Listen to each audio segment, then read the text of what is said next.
Okay, we're picking up where we left off. This is day 2 of talking about electricity and using electrical devices.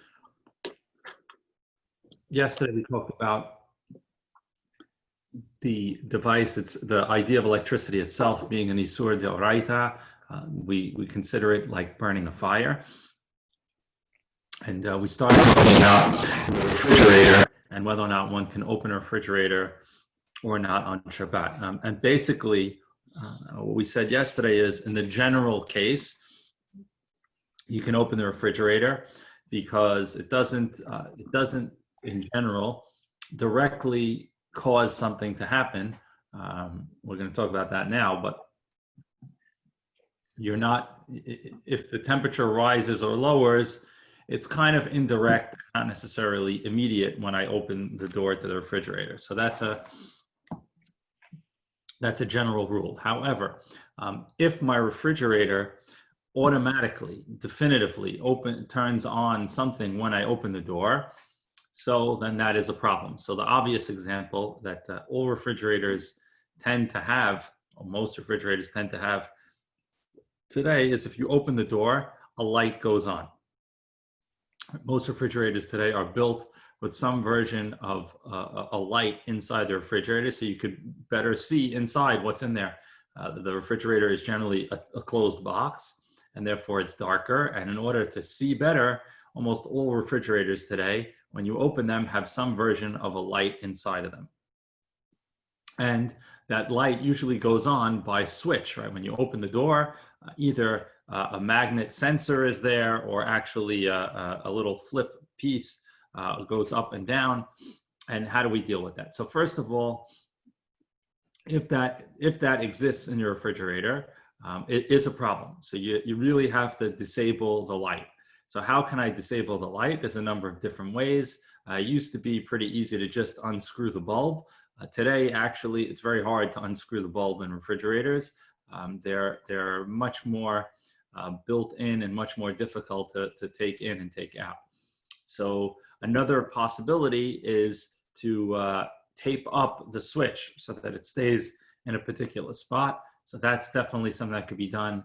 And I know in a couple of places which I've seen, there's no switch even. There's a magnet that senses by the door. You have to get another magnet.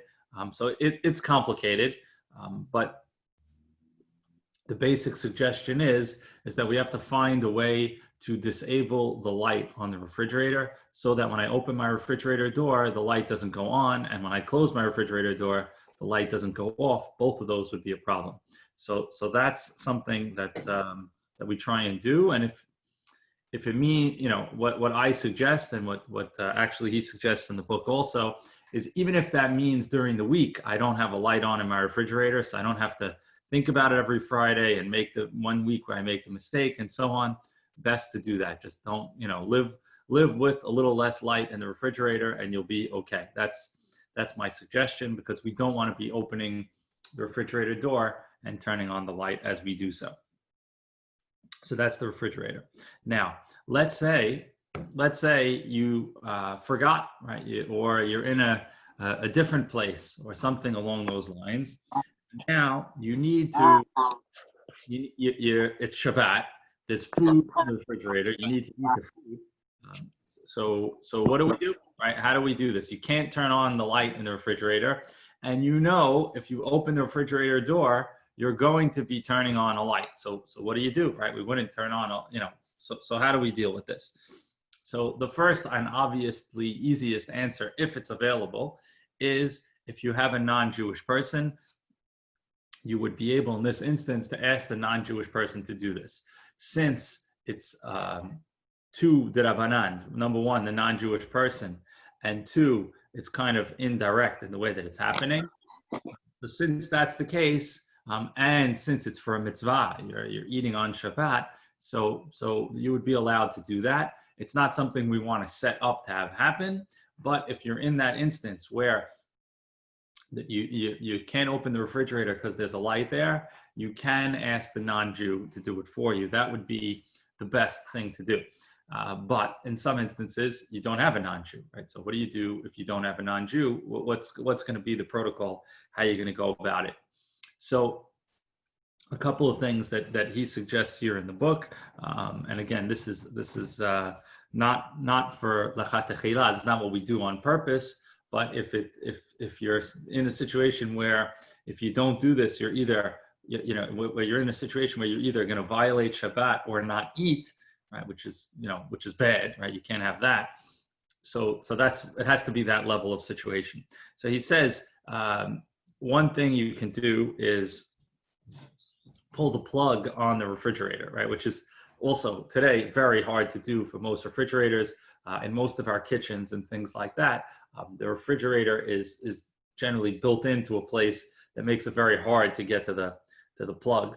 But he suggests getting to the plug and taking it out in an indirect way, like not pulling it with your hand, but maybe using your foot to knock it out, or to use some other indirect way to do it, or have a child do that, right? So now, like I said, I think it's going to be very challenging for most people to unplug a refrigerator without major, change the way their kitchen works. So that's not really an option either. So I think the answer would be that you would have a child go into the refrigerator rather than an adult. It's better for a child to do it rather than an adult. To have the child do it in an indirect way, which would mean using an elbow or something else to open the door as opposed to using your hand. Those are minimizing the damage, as we'll call it. It's not the ideal. It's not okay even, but in a situation where you need to eat, you want to minimize as much as possible how much of a violation of Shabbat that you're doing. And also, not only from a halakha standpoint, but from a psychological, emotional, educational standpoint, you don't want to be doing this. So by doing it in an indirect way and having someone else do it and so on and so forth, you get the job done, but at the same time you say, and I shouldn't be doing this, right? So I think that's an important thing to do, and there's value to that, even when we're doing the wrong thing, to make sure that we're clear that it's not okay, and that we haven't found a loophole. We found a minimization. So that's what we would say. Okay, it says now, what happens if you didn't know, right? So what happens? I go to the refrigerator, right? And I thought yesterday I shut the light off, but I open it up and all of a sudden, the light goes on, right? So there's nothing you could do about what you just did. That's done. But what's the problem? The problem now is, how do I close the door? Right? If I close the door, I'm shutting the light, and I shouldn't be shutting the light on Shabbat. So obviously, if there's a non-Jew around, let the non-Jew shut it. But sometimes that's not the case, right? So a couple of different possibilities.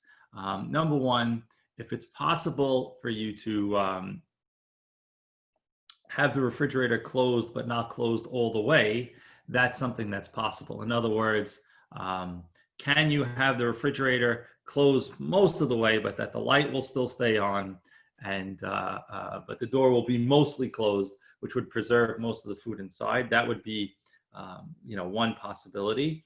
Again, the non-Jew, we already said, would be a better possibility.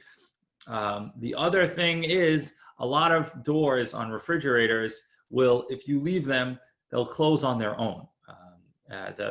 Just the gravity of it, or the automatic close or something like that. So if you let go of it and it kind of does it on its own, that's also a possibility. So that's what we would do. Okay. Let's see the next thing that he has. He says, let's say you don't know, right? Let's say you're not sure, if you're in a situation of doubt. You're not sure if you left the light on in the fridge or not, meaning you're not sure if you took care of the light from before Shabbat or not. Are you now able to open the door? And the answer is you are. That will follow the opinion that says you are. Of course, you have to be prepared for the flip side, which is, how am I going to close it? How am I going to close the door? And that's everything that we just said. So again, best thing is when you get a new fridge to just disable it, right? Disable the light, tape it up, put the magnets, pull the bulbs out.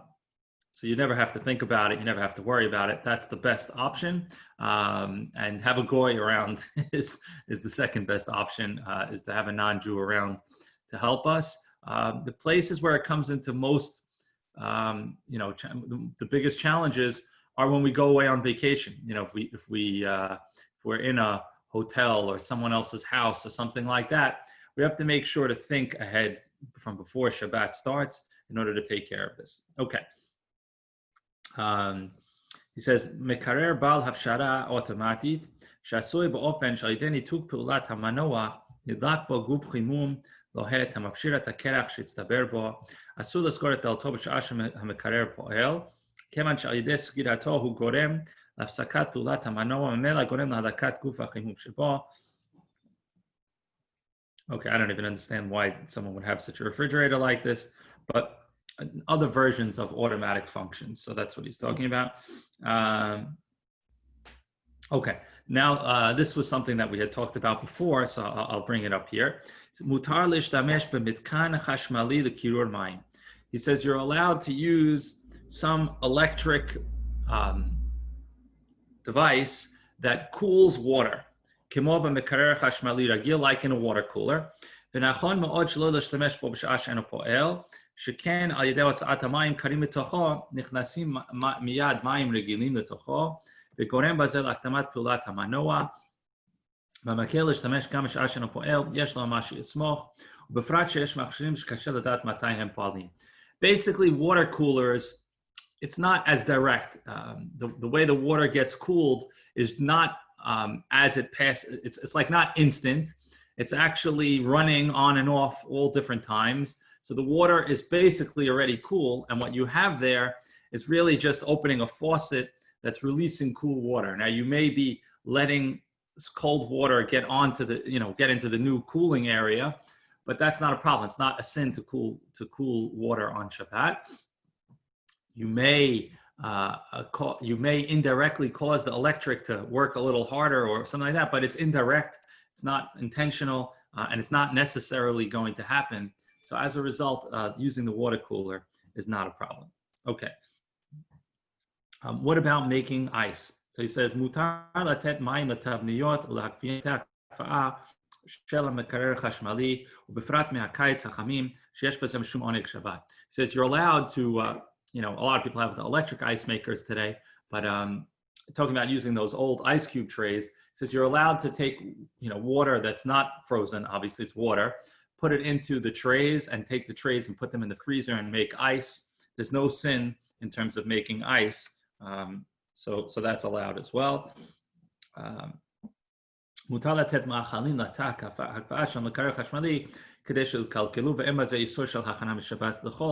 also talked about this at a previous point. You're allowed to, after you finish eating food and you don't want it to go to waste, you're going to have leftovers for Sunday night or Monday or something like that, you could take it on Shabbat and put it in the fridge. And even though you might say, hey, isn't that preparing from the weekday for Shabbat to the weekday? He says it's not a problem because you have the flip side here of the halacha, which is we don't want food going to waste. So by not wanting food to go to waste, which is an ideal in and of itself, will allow preparation for Shabbat to weekday in a very innocuous way. So that's going to be allowed as well. Okay, all that is refrigerator conversation. The next thing he's going to go into is the AC and the heat. So anyone have any questions just on the refrigerator before we move on to the next topic? Rabbi, is it better if you have to pull the plug from the refrigerator to wait if the motor is running? So it's better if it's not running. If you could pull it when the motor is not running, it's going to be better. No question, because you're Number not... two, the coolers, the water coolers now, they have the one with the bottle on top and the one with the bottle on the bottom. Now, when you take water from the one that has the bottle from the bottom, there is like a pump that that works to pump the water to go on top. And I think this is not I'm proper. not familiar with the water from the bottom. You put the bottle on the water, and then the faucet is on top. Once you push, you want to fill up a cup, you hear like a motor running to pull the water from the bottle all the way on top to come down. Mhm. I don't know. I'm not familiar with it. If it's an electric motor Yeah, that's bringing the water up, so then it's different than a faucet, which is right. just running by the power of the water. I could see it being a problem. I'd have to see it in order to understand it, but I could see it being a problem for use on Shabbat. Okay. Yeah. Rabbi, what about just a water fountain? Like, even in the shul, the water fountain, is that like cooling? Is it the pressure? Is it a... So my understanding of the water fountain in the shuls and in most public places is that it's not a problem, because what you do when you press down on something is not an electric. It's not setting off something electric. At least not necessarily so. It may indirectly and sometimes do so, but that's different. What you're basically doing is the same as opening a faucet, and the faucet is basically allowing the water pressure to do what the water does, but that's different, and that's not a problem from a standpoint of what we're allowed to do or not allowed to do. So I don't believe a water fountain is a problem. I think a water fountain is fine. The things that we talked about before that were a problem, which we talked about already, was like the Keurig machine or the Nescafe, where it's not about the water that's the problem. It's that you're heating the water and that it's electric to do so. But other than that, most of these things are going to be allowed. The thing that I would say, Joe, I'll tell you, Joe Romano, I'll tell you what I know is a problem. In my refrigerator, there's a water dispenser, right? You press the button, and that's during, Sunday through Friday, that's how we get our water, right? We don't have a water cooler. We use the refrigerator, and it filters it out. You can't use that on Shabbat. And I know you can't use it because one of the things I know is my refrigerator is magnetic. So when I shut the magnet, so it thinks the door is closed, it will not dispense water. So there it is completely electric, and you can't use it. Okay, so I hope that answers that question. Let's go into the next thing, which is an air conditioning unit, right? Talking about an air conditioning unit. So it says as follows: Bimod hakayetz hachamim, in the hot summer days, umakom tsar gadol kechom hayom od, or whatever, whenever it's hot for whatever reason, yesh latir lomar lenochri lahaf'il et hameorar hachashmali o et mazgan havir. You can tell the non-Jew to turn on the air conditioner in order to make it, more bearable and more comfortable in the room that you're in. You're allowed to tell a non-Jew to turn it on. But you can, any other mitzvah, you can tell that's similar. You can tell him to do this. He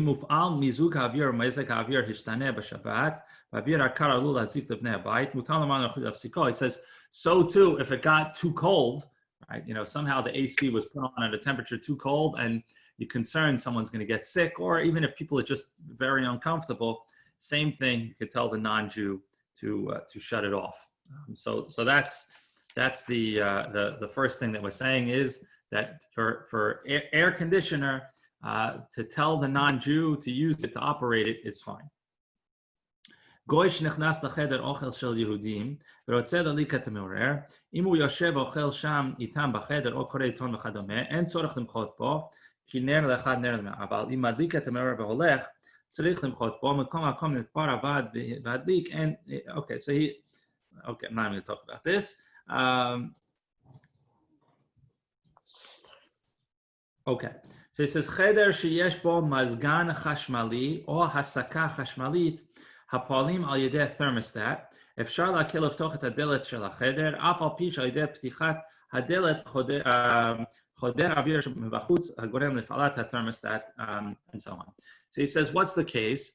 He says, I might have a situation that I have a thermostat in my house that turns on the AC or the heat or whatever it may be, And what happens when I open the door to my house, or I open the window to the house, it changes the temperature. And when I changes the temperature, the thermostat is going to go up or down. He says that's not a problem. You don't have to worry about that.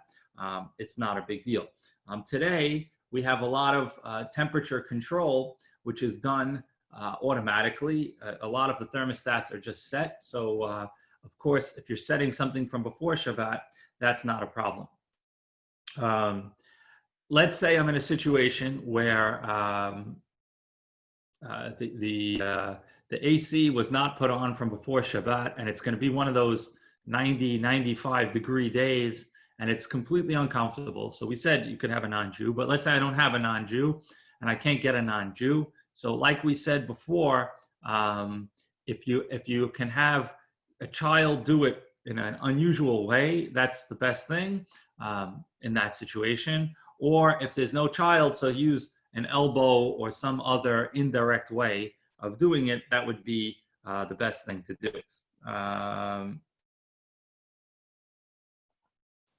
Okay, so that's where we're going to stop here for today. Rabbi, just one question on that. Yeah. You're talking about an air conditioner that's on, that you want to make it a little bit cooler. Not even that's, it was never on. or is it okay if it's off and you need to turn it on?